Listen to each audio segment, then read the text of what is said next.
Film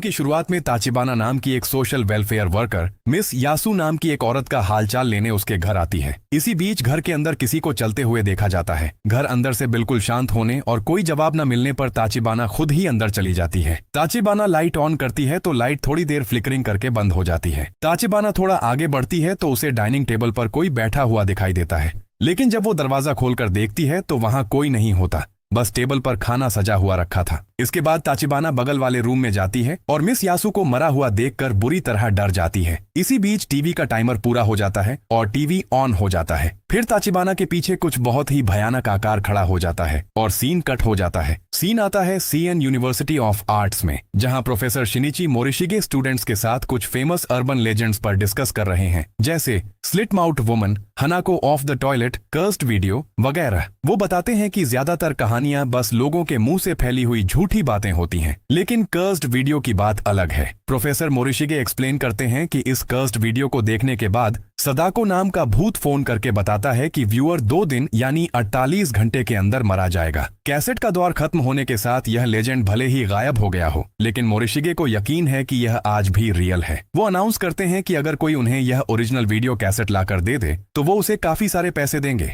आखिर में वो अपनी लिखी हुई एक किताब खरीदने की रिक्वेस्ट करके क्लास खत्म कर देते हैं। अगले सीन में यूरी और नात्सुमी नाम की 2 दोस्त दिखाई देती हैं। नात्सुमी अपने माँ बाप की आने वाली मैरिज एनिवर्सरी पर एक पुरानी वीडियो कैसेट को DVD में कन्वर्ट करने के लिए यूरी की मदद मांगती है। एनिवर्सरी बस 2 दिन बाद ही होने की वजह से यूरी पहले तो थोड़ी हिचकिचाती है, लेकिन 5 दिन के फ्री लंच के बदले वो यह काम करने के लिए मान जाती है। सीन कट होता है और हम सुजुका को देखते हैं, जो अपनी फैमिली के साथ एक नए घर में शिफ्ट होती है। पापा की जॉब की वजह से अचानक घर बदलना पड़ा, जिससे सुजुका थोड़ी सैड थी, पर वो लोग नए घर का सामान और बॉक्सेस सेट करना शुरू कर देते हैं। इसी बीच सुजुका बगल वाले एक घर की दीवार पर नो एंट्री लिखा देखती है। उस घर के गेट के सामने जाकर खड़े होते ही सुजुका को एक अजीब सी आवाज सुनाई देती है, जिससे वो अपने कान दबा लेती है। इधर यूरी और नात्सुमी एक सेकंड हैंड शॉप पर जाती हैं। वहां उन्हें नात्सुमी के माँ बाप की वेडिंग कैसेट चलाने के लिए एक काफी गंदा पर सस्ता वीडियो डेक मिल जाता है और नात्सुमी के ना चाहते हुए भी वो इसे खरीद लेती हैं। इसके बाद यूरी के घर आकर जैसे ही वो डेक सेट करती है तो उन्हें उसके अंदर पहले से ही फंसी हुई एक मिस्टीरियस वीडियो कैसेट मिलती है। नात्सुमी इसे गंदा और अजीब बताती है, लेकिन यूरी की क्यूरियोसिटी के चलते वो इस वीडियो को प्लेयर में चला देती है। वीडियो प्ले होते ही यूरी अपने फोन पर एक मैसेज चेक करने में लग जाती है और उसी वक्त नात्सुमी अकेले ही पूरी वीडियो देख लेती है।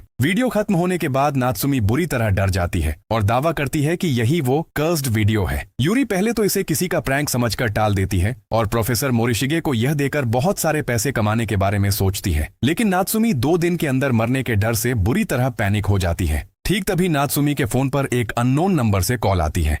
नात्सुमी डर के मारे फोन यूरी को पकड़ा देती है। अचानक एक स्टैटिक साउंड होती है और लाइट्स फ्लिकर करने लगती हैं, जिससे वो दोनों बहुत डर जाती हैं। नात्सुमी एक भयानक औरत को देखकर जोर से चीख पड़ती है, लेकिन अगले ही पल सब कुछ नॉर्मल हो जाता है। इसके बाद सीन वापस सेकंड हैंड शॉप पर आता है। वहां की वर्कर केको अपनी को वर्कर मित्सुको को बताती है कि उसने गलती से उस कर्स्ड वीडियो कैसेट के साथ ही वो डेक बेच दिया है। केको मानती है कि डेक को चेक करने के लिए ठीक 2 दिन पहले उसने खुद वो वीडियो देखी थी और उसके बाद उसे एक मिस्टीरियस कॉल भी आई थी। वो इन सब बातों का मजाक उड़ाते हुए हंसने लगती है। बात करते करते मित्सुको नोटिस करती है कि केइको वहां से गायब हो गई है। वे लोग कीको को ढूंढने लगते हैं और अटिक में खड़ा देखते हैं, जहां से कीको उनकी आंखों के ठीक सामने ऊपर से जंप कर देती है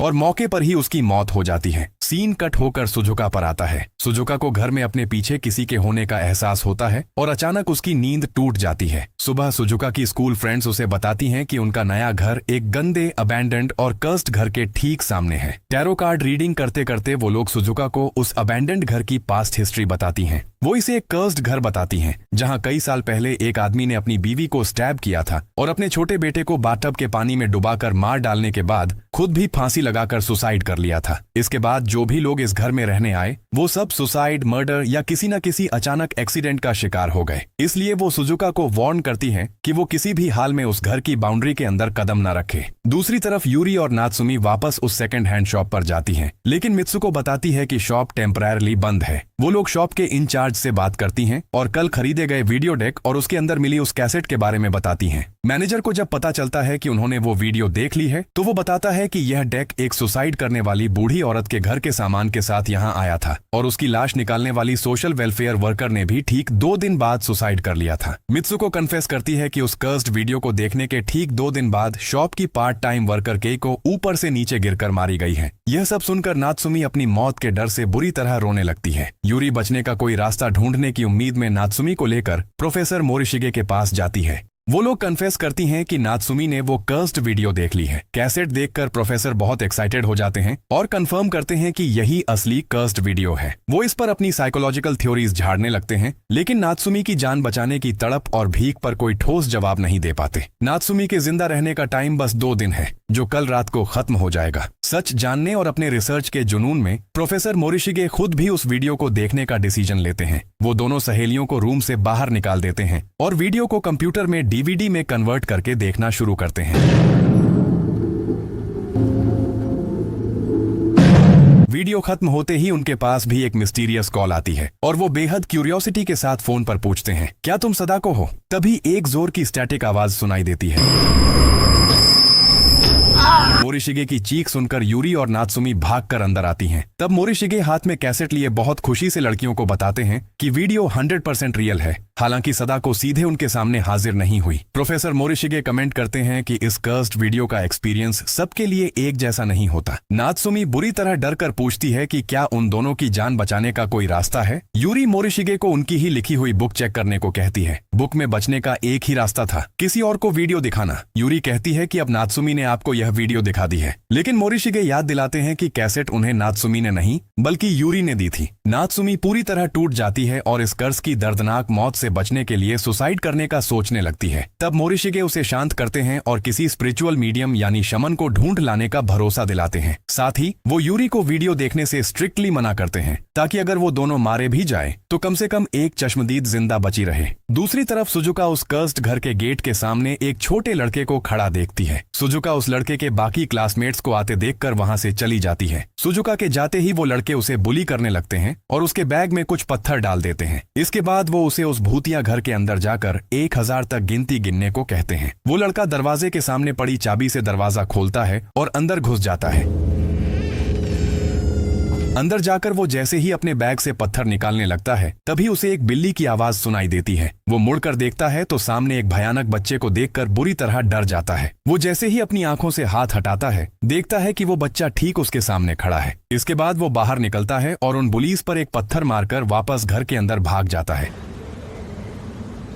तब उसे पीटने के लिए वो तीनों लड़के भी घर के अंदर घुस जाते हैं। वो हाथों में पत्थर लेकर अलग अलग होकर उस लड़के को ढूंढना शुरू करते हैं। इनमें से एक जैसे ही किचन में आता है वो भयानक बच्चा उसे खींचकर डेस्क के अंदर घसीट लेता है। दूसरा लड़का जैसे ही वॉशरूम में आता है वो भयानक बच्चा उसे खींचकर बाथटब में डुबा लेता है और तीसरा लड़का उस छोटे लड़के के छुपने की जगह पर पहुंच जाता है। वो जैसे ही अलमारी का दरवाजा खोलता है अंदर से वो लड़का उसे पत्थर मार देता है। इसके बाद ऊपर से वो भयानक बच्चा उस तीसरे लड़के पर झपटा मारता है। फिर कोई उस लड़के को भी खींच कर ले जाती है। इधर प्रोफेसर मोरिशिगे स्पिरिचुअल मीडियम मिस होर्यू से कांटेक्ट करने में सख्त हो जाते हैं। वो रात को ही यूरी और नात्सुमी को लेकर होर्यू के ठिकाने की तरफ निकलते हैं और उन्हें तसल्ली देते हैं कि उन्होंने खुद पहले होर्यू को सुपरनैचुरल पावर से भूत भगाते हुए देखा है। मिस होर्यू कैसेट का कर्ज फील करके कहती हैं कि यह उनके सामने आई अब तक की सबसे भयानक पावर है। वो बताती हैं कि हालांकि उन्हें वहां डायरेक्ट सदाको नहीं दिख रही पर वो एक एंडलेस अंधेरा फील कर सकती हैं। नात्सुमी का टाइम कल और मोरिशिगे का टाइम परसों खत्म होगा। यह जानकर होर्यू उनकी मदद करने के लिए तैयार हो जाती है और अपने आने वाले 2 दिनों के सारे काम कैंसिल कर देती हैं।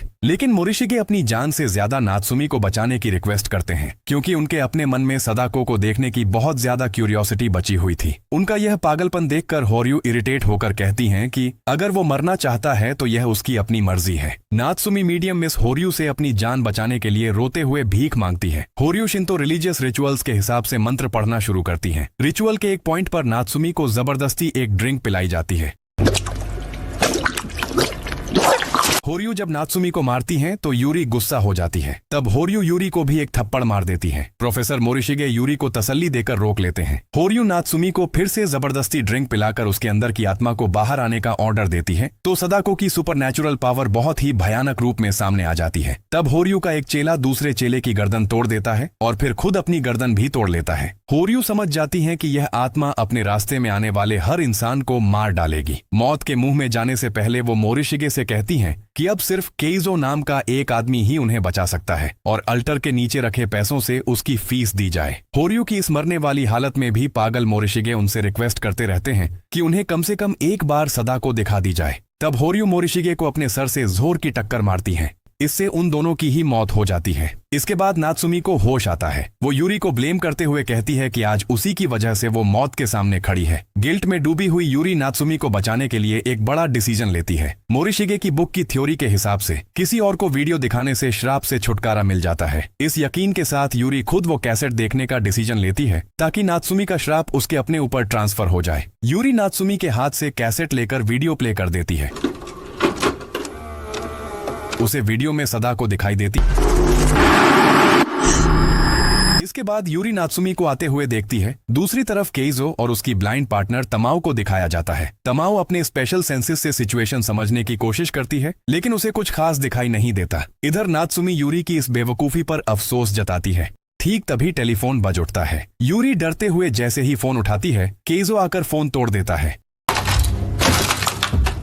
यूरी अंदाजा लगाती है कि यह केइजो होगा। केइजो समझ जाता है कि यूरी ने भी क्यूरियोसिटी में वीडियो देखकर अपनी मौत बुला ली है। यूरी जब पूछती है कि नात्सुमी का कर्ज क्यों नहीं टूटा तो तमाओ असली सच बताती है। किसी और को वीडियो दिखाने से कर्ज टूट जाता है। यह सिर्फ एक झूठी अफवाह थी। इसके बाद केइजो होर्यू के रखे हुए पैसे अपनी फीस के तौर पर उठा लेता है। यूरी जब होर्यू की साइड लेने की कोशिश करती है तो तमाओ उसके मुंह पर बोल देती है कि उसे मोरिशिगे का कोई फ्यूचर दिखाई नहीं दे रहा है। नात्सुमी जब अपने बचने की उम्मीद के बारे में पूछती है तो केइजो कहता है कि इस कर्ज को तोड़ना बहुत मुश्किल है और डरने से दर्द सिर्फ और बढ़ेगा। ठीक तभी उन्हें एहसास होता है कि कर्ज का फाइनल अटैक शुरू हो चुका है। नात्सुमी की चीख सुनाई देती है और केइजो कहता है, सदाको, मैं हमेशा से तुमसे मिलना चाहता था। तब नात्सुमी के मुंह से बाल निकलने लगते हैं जिसे केइजो एक बैग में भर लेता है।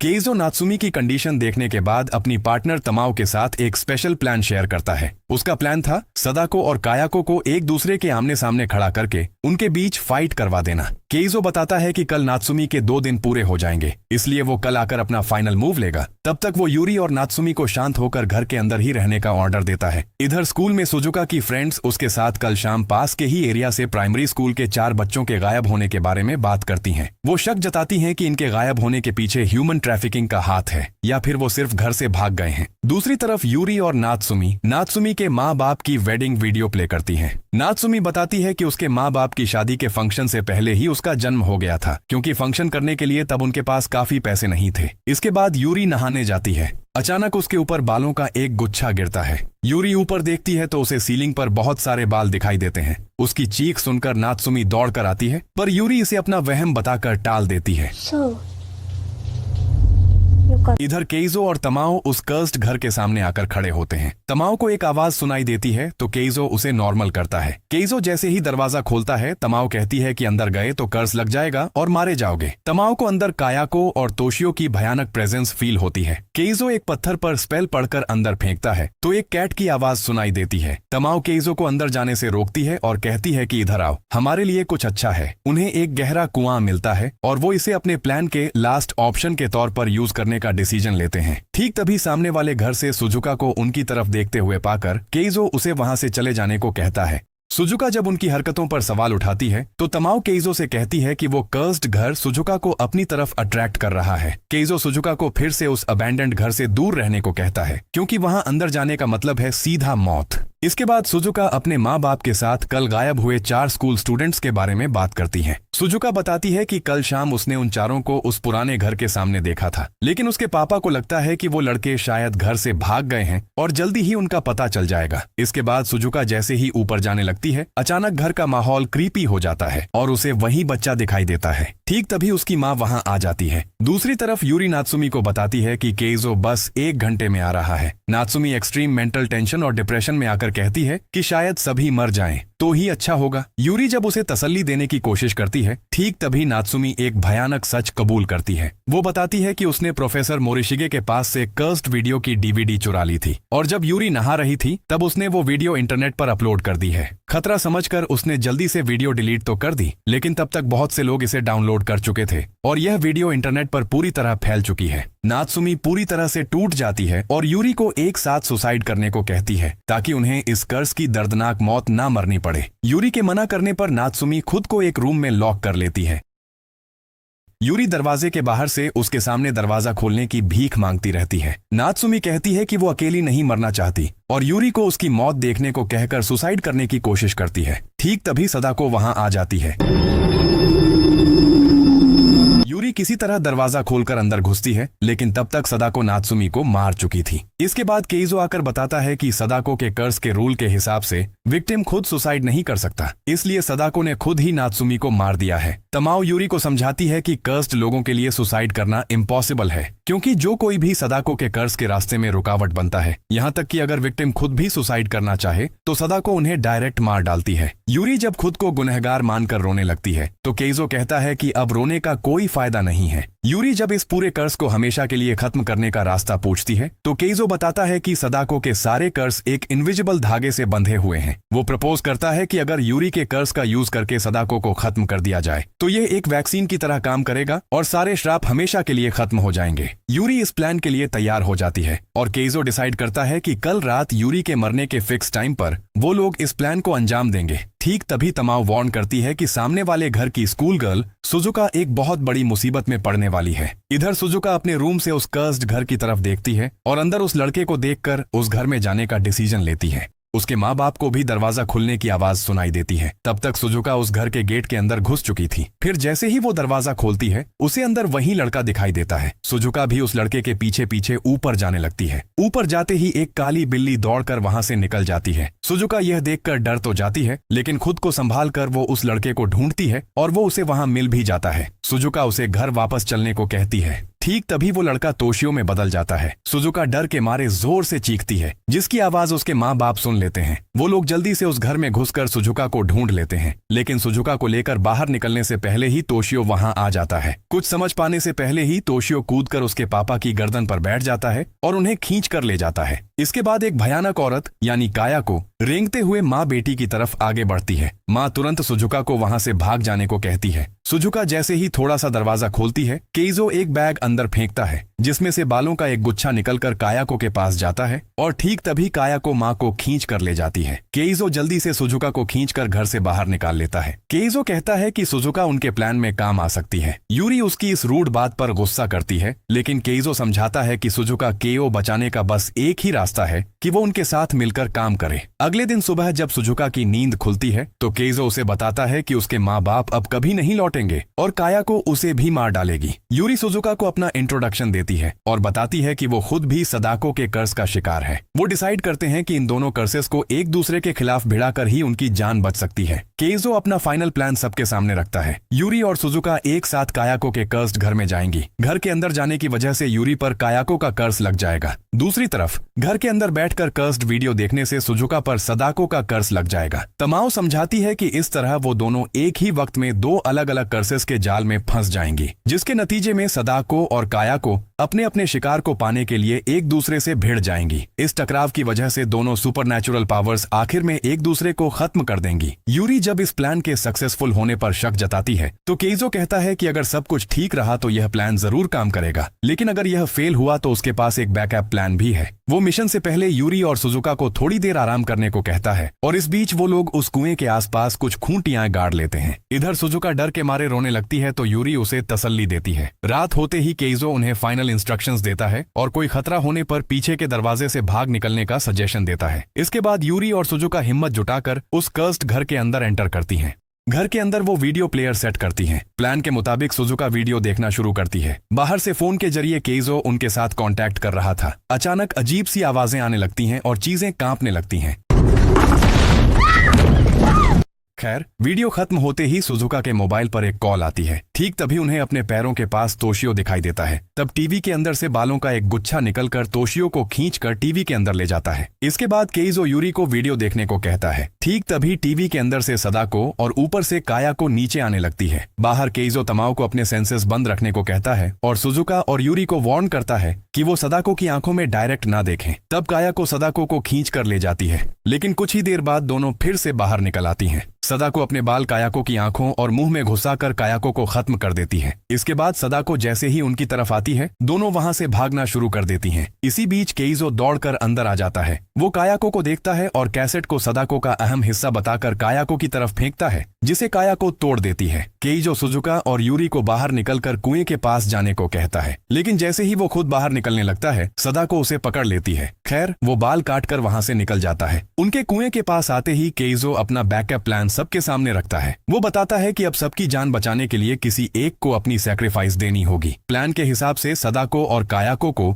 उनमें से किसी एक की बॉडी पर हावी होने दिया जाएगा और फिर वो कुएं में जंप कर देगी ताकि दोनों आत्माओं को कुएं के अंदर हमेशा के लिए सील किया जा सके। यूरी इस सैक्रिफाइस के लिए खुद को आगे करने का डिसीजन लेती है। उसे यकीन था कि अगर वो आगे बढ़ेगी तो सदाको और कायाको दोनों उसकी बॉडी की तरफ अट्रैक्ट होंगी और बाकी सब बच जाएंगे। केइजो तमाओ को तैयार रहने को कहता है और यूरी कुएं के ऊपर जाकर खड़ी हो जाती है। अचानक सदाको और कायाको को अपनी तरफ बढ़ते देख वो कुएं में जंप कर देती है और सदाको और कायाको एक दूसरे से टकराकर ब्लास्ट हो जाती हैं। इसके बाद सदाको और कायाको एक दूसरे के साथ मिलकर एक भयानक मॉन्स्टर में बदल जाती हैं और कुएं के अंदर चली जाती हैं।